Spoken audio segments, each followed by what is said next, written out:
Kemudian yang kedua, apa yang dibawa oleh Rasulullah adalah syariat.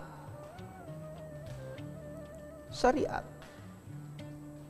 Apa itu syariat? Adalah sebuah amanah yang diberikan oleh Allah kepada kita. Di antaranya adalah sholat, puasa, sedekah dan sebagainya. Itu adalah syariat yang dimanahkan oleh Allah Subhanahu wa taala. Terutama sholat kita, terutama sempajata, Pak. Ya, sempajata. Perbaiki sholat kita. Karena kenapa? Sholat itu awwalu yuhasabu bihi yaumal qiyamah, abadi yaumal qiyamah. Amalan yang pertama yang dihisap nanti di akhirat, yang pertama-tama dihitung, yang pertama-tama diperiksa oleh Allah, as-shalah, salat kita sempajata. Ya. Oleh karena itu kalau kita mau lurus-lurus saja, ya, diperiksa oleh Allah, lulus dari pemeriksaan Allah, maka perbaiki salat. Salat. Di dalam kata Rasulullah SAW, betapa pentingnya salat ini, sampai Nabi mengatakan, salat itu di dalam agama, ia sempajangi rilena agama. Kata Rasulullah, kamau diirrasi minal jasadi, sama seperti tempatnya kepala kita di dalam anggota tubuh kita. Saya mau tanya, kira-kira kalau saya tanya mana yang paling baik di antara yang paling penting di dalam anggota tubuh kita? Ya, tentu kita akan mengatakan kepala. Kenapa? Kalau kita tidak punya kaki, tidak punya tangan, kita masih bisa hidup karena kita punya kepala.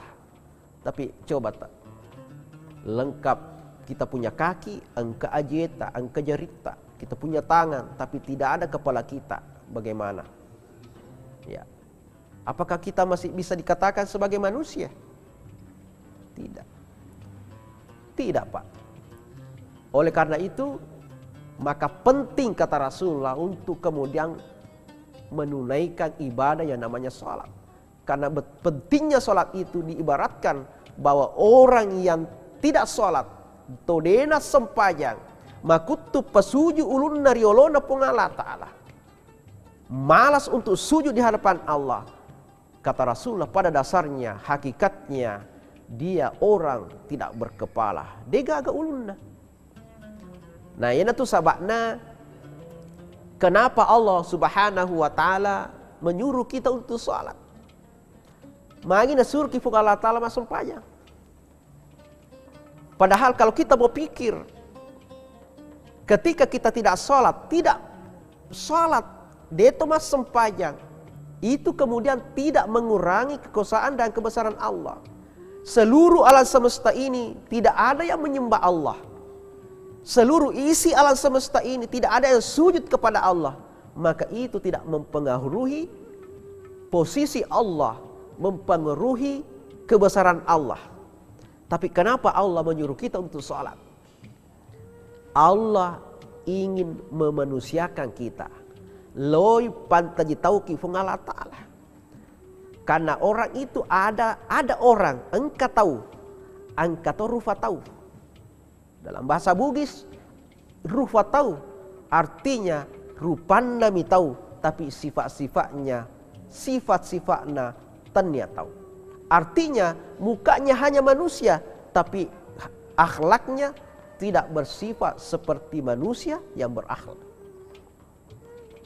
Sehingga kita disuruh untuk salat supaya kita menjadi manusia yang seutuhnya, yaitu punya kepala. Maka itulah Allah menyuruh kita untuk salat. Ya, aqimis shalah li zikri, salatlah untuk mengingat saya. Ya. Ada satu persoalan, ada satu kisah seorang hamba Allah, yaitu Nabi Sulaiman alaihissalam. Magi Nabi Sulaiman pernah suatu ketika, karena menurut riwayat Nabi Sulaiman itu hobi dengan kuda. hobinda Nabi Sulaiman maparkinyarang. Sehingga riwayat mengatakan kurang lebih 20.000 kudanya Nabi Sulaiman. Dan itu adalah kuda terbaik. Kuda yang terbaik. Dan itu yang dipakai sebagai kendaraan untuk melaksanakan aktivitasnya. Tapi pernah suatu ketika engkau nasewatu Nabi Sulaiman, ya, engkau jokke kunyaranna, dia datangi kudanya, kemudian dia pelihara kudanya, sehingga dia lupa untuk menunaikan tugasnya sebagai seorang hamba, yaitu sholat. Jadi setiap nabi dan rasul itu ada amanah untuk melakukan sholat, meskipun itu berbeda-beda cara aplikasinya, beda-beda cara mas sempajang.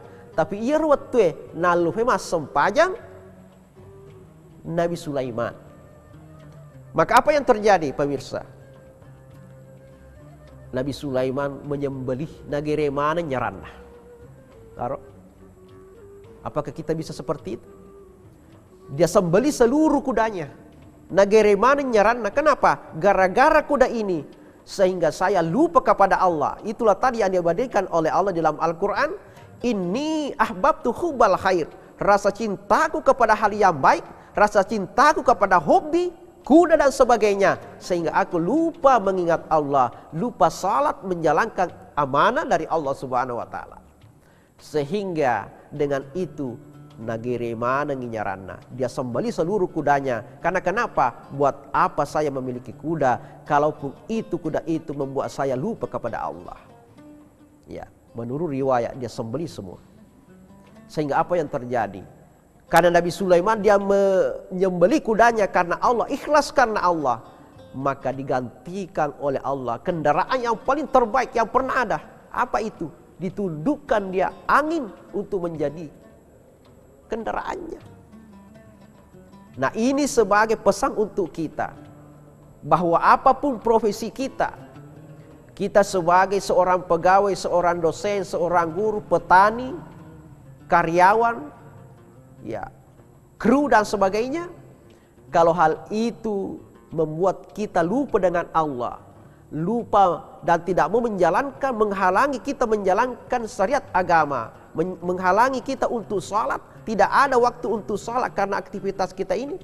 Kalau kita meninggalkan aktivitas itu karena Allah, maka pasti akan Allah gantikan dengan segala aktivitas-aktivitas yang kita lakukan dengan aktivitas yang lebih baik, dengan gaji yang lebih baik. Kenapa?